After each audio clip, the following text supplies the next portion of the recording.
የአርማጌዶኑ ጦርነት እጅግ አደገኛው ውጊያ የኃይል ንጽጽር ህንድ ከፓኪስታን የኃይል ሚዛኑ ግራ ገብቶታል። ምክንያቱም ሁለቱም ሀገራት በማይገመት መልኩ ተመጣጣኝ ኃይል ላይ ተገኝተዋል።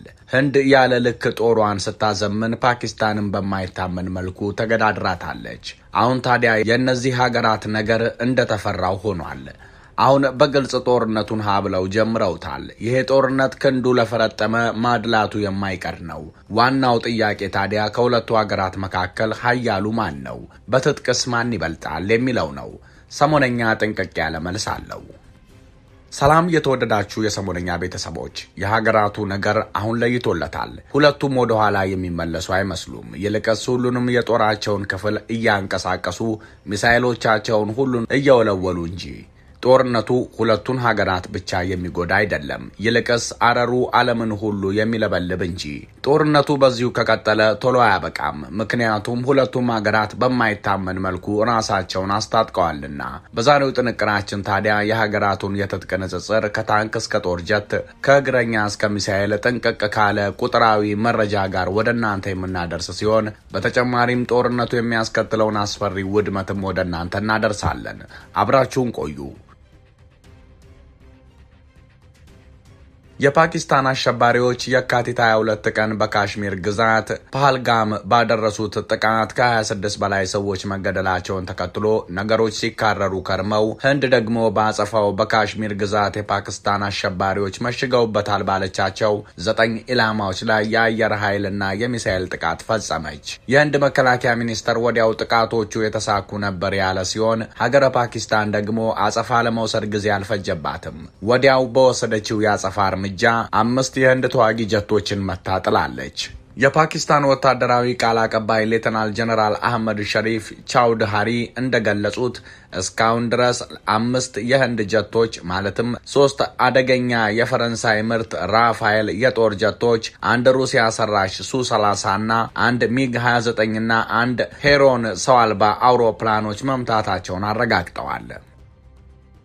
የሀገራቱ ወታደራዊ ቁመና ሲዳሰስ ህንድ በአጠቃላይ ከ1.4 ሚሊዮን በላይ ወታደሮችና ከ2.1 ሚሊዮን በላይ ተጠባባቂ ኃይሎች ሲኖራት ፓኪስታን ደግሞ ከ650 ሺህ በላይ ተዋጊ ወታደርና 50 ሺህ ተጠባባቂ ኃይል አላት። አሁን ታዲያ የህንድ ወታደሮች ወደ ፓኪስታን ገብተው ቦታዎችን እንዲቆጣጠሩ ያሰማራች ሲሆን ፓኪስታንም ጦሯን በኒውክለር መሳሪያ ጋር በተጠንቀቅ አቁማ እየጠበቀች ነው። በአየር ላይ የበላይነት በኩል ህንድ ሩሲያ ሰራሽ አደገኞቹን ሱ-30 ኤምኬአይ የጦር ጀቶች፣ ፈረንሳይ ሰራሽ ራፋኤል ተዋጊ አውሮፕላኖች፣ ቲጃስ ተወርዋሪ ሄሊኮፕተሮች፣ ሳርጎድሃ እና ካምራ የተሰኙ የፓኪስታንን የጦር ቤዞች ለማውደም ተዘጋጅተው የሚጠብቁ የህንድ መከታዎች ናቸው። በፓኪስታን በኩል ደግሞ የተሰለፉ አይበገሬው ጄኤፍ-17 እና ወደር የለሹ ኤፍ-16 ያሉ ሲሆን ከሰሞኑ በተደጋጋሚ የህንድን አየር ክልል ለመጣስ ሲሞክሩ ነበር። ህንድ እነዚህን አደገኛ የጦር ጀቶች የሚከላከልና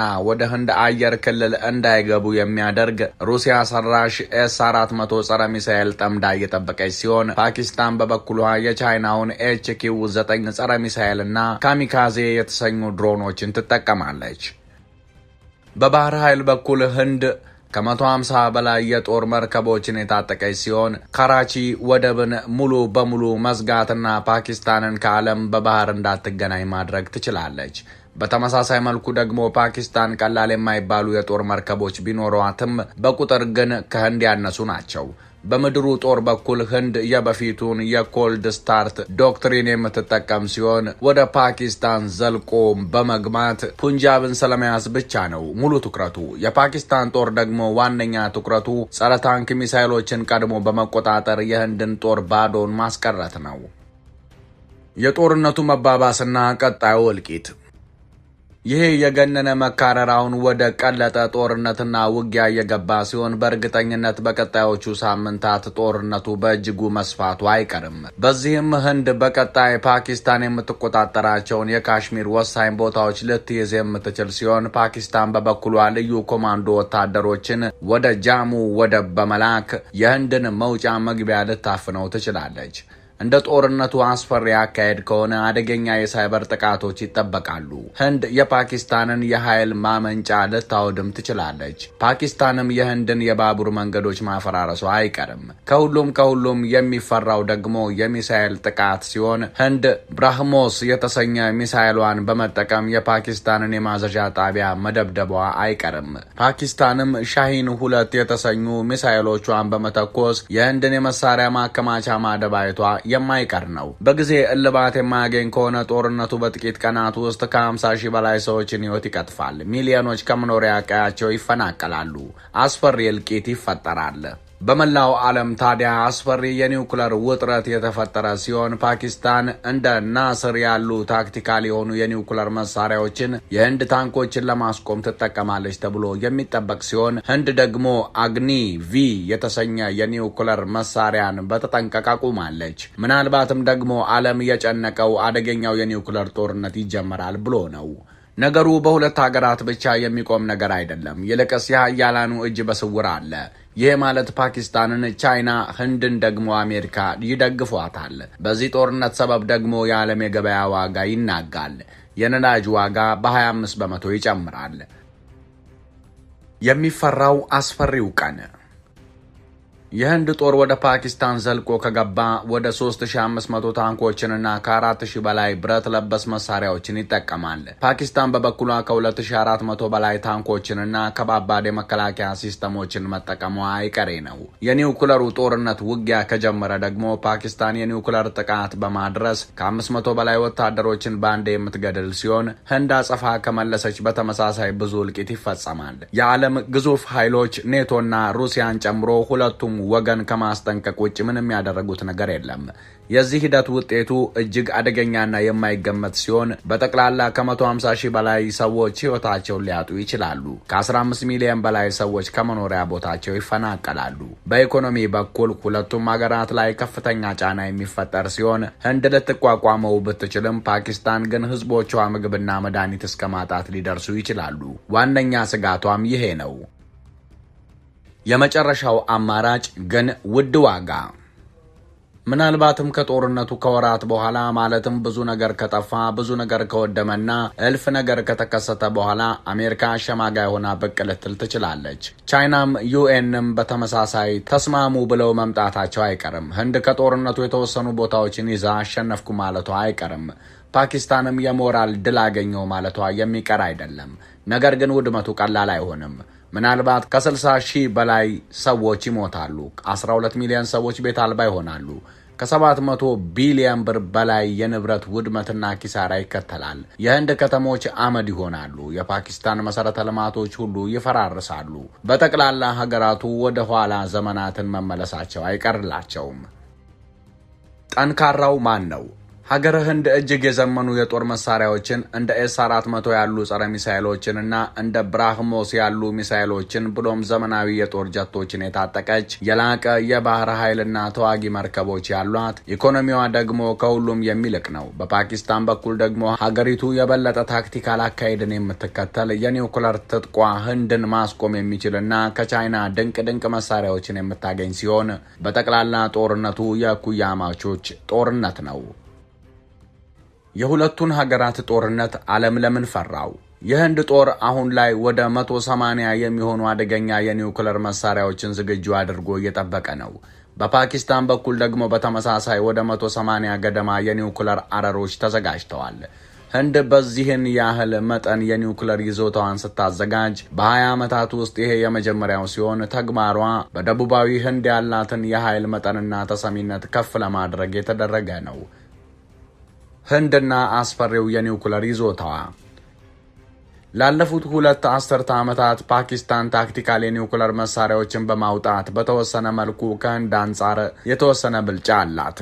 በዚህም በእጅጉ ተራርቆ የነበረው የሀገራቱ የኒውክለር መሳሪያ ይዞታ አሁን በጣት በሚቆጠሩ መሳሪያዎች ብቻ የሚለያይ ሆኗል። ህንድ በኒውክለር ይዞታ በኩል በየዓመቱ አስደናቂ መሳሪያዎችን የምትገልጥ ሲሆን አግኒ 5 የተሰኘ ሚሳኤል መልቲፕል ኢንዲፔንደንት ታርጌተብል ሪኢንተሊ ቬሂክል ሲሆን MIRV ማለት አንዱ ሚሳኤል በውስጡ የተለያዩ በየራሳቸው ማጥቃት የሚችሉ አረሮች ሲኖሩት ማለት ሲሆን በዚህ የመሳሪያ ሲስተም በኩል ህንድ ከፓኪስታን አንድ እርምጃ ተቀድማለች። ይህ MIRV የሚሳኤል ሲስተም ታዲያ ህንድ የመከላከልና የማጥቃት አቅሟን እንድትጨምር በእጅጉ የሚጠቅማት ሲሆን በስትራቴጂክ ጠቀሜታ በኩል ከፓኪስታንና ቻይና ጋር ላለባት ውዝግብ ዋነኛ መፍትሄዋ ነው። በእርግጥ አሁን በይፋ ወደ ፓኪስታን የዞረ የኒውክለር መሳሪያ ስለመኖሩ የተረጋገጠ ነገር ባይኖርም ግን ህንድ የላቁ መሳሪያዎችን መጋዘኗ ውስጥ እንዳከማቸች እውን ነው። የህንድ የኒውክለር መሳሪያ ባለቤትነት ታዲያ በውስጡ ብዙ አይነት የሚሳኤል ሲስተሞችን የያዘ ሲሆን በባላስቲክ ሚሳኤል በኩል እንደ ፕሪትቪ እና 3 አይነት አግኒ ሚሳኤሎችን ይዟል። በተጨማሪም ህንድ እንደ አግኒ ፒ እና ፕራላይ የተሰኙ ድንቅ ሚሳኤሎችንም የታጠቀ ነው። አግኒ ፒ በራሱ ካደገኞቹ ፕሪትቪ 1 እና አግኒ 1 ከተሰኙ የራሷ ሚሳኤሎች በብቃት ይልቃል። ህንድ ከነዚህ በተጨማሪ ደግሞ ባለ ኒውክለር አረር ላንድ አታክ ክሩዝ ሚሳኤሎችን ያበለጸገች ሲሆን ስሙ ብራህሞስ ይባላል። አሁንም በመስራት ላይ ያለው ደግሞ ኒርብሃይ ይባላል። በጠቅላላ በምስራቁ ዓለም ህንድ በሚሳኤል ባለቤትነቷ ከፓኪስታንና ቻይና ውጭ ተቀናቃኝ የላትም። ፓኪስታንና አስፈሪ ሚሳኤሎቿ። የፓኪስታኑ ጠቅላይ ሚኒስተር ከሰሞኑ ቃል በቃል ህንድን በኒውክለር መሳሪያ ልደበድብ እችላለሁ ብሎ ያስጠነቀቀ ሲሆን ፓኪስታን ካሏት ሚሳኤሎች ሁሉ 130 የሚሆኑት ወደ ህንድ ዞረው ዝግጁ ተደርገዋል ተብሏል። ሌላው ቀርቶ በቅርቡ እንኳን ፓኪስታን አሜሪካንን መምታት የሚችል ሚሳኤል እየሰራው ነው ማለቱ አነጋጋሪ ነበር። አሜሪካ በተደጋጋሚ በፓኪስታን ላይ ማዕቀብ የምትጥል ሲሆን ይሄ የሆነውም ፓኪስታን በተደጋጋሚ ያልተለመደ አይነት የኒውክለር እንቅስቃሴ ስለምታደርግ ነው። ይህች ጥሬ ካደረች አትቆረጠምም ነውና አሁን ጥሬዋ ህንድን በሚሳኤል ማስጨነቅ ጀምራለች። ፓኪስታን በበኩሏ ታዲያ የረጅም ርቀት ሚሳኤል የምታለማው ብሔራዊ ደህንነቷን ለማስከበር መሆኗን በተደጋጋሚ የምትገልጽ ሲሆን ፓኪስታን አሜሪካንን መምታት የሚችል የሚሳኤል ሁሉ እየሰራው ነው ማለቷ መነጋገሪያ ነበር። የእስያዋ ፓኪስታን የኒውክለር አረር ካላቸው የዓለማችን ሀገራት መካከል አንዷ ስትሆን ህንድ ደግሞ ዋነኛ የደህንነት ስጋቷ እንደሆነች ስትናገር በተደጋጋሚ ይሰማል። ሁለቱ ሀገራት ከዚህኛው ውጥረት በፊት 3 ጊዜ ከባድ ጦርነት ያደረጉ ሲሆን አንዳቸው ሌላቸውን እንደ ዋነኛ የደህንነት ስጋት ምንጭ አድርገውም ይወስዳሉ። ታዲያ እስከ ቅርብ ጊዜ ድረስ ፓኪስታን የረጅም ርቀት ሚሳኤል አልነበራትም። ፓኪስታን የረጅም ርቀት ሚሳኤል ለመታጠቅ እየሰራች መሆኗን ተከትሎ ከአሜሪካ ጋር ግጭት ውስጥ እንድትገባ አድርጓታል።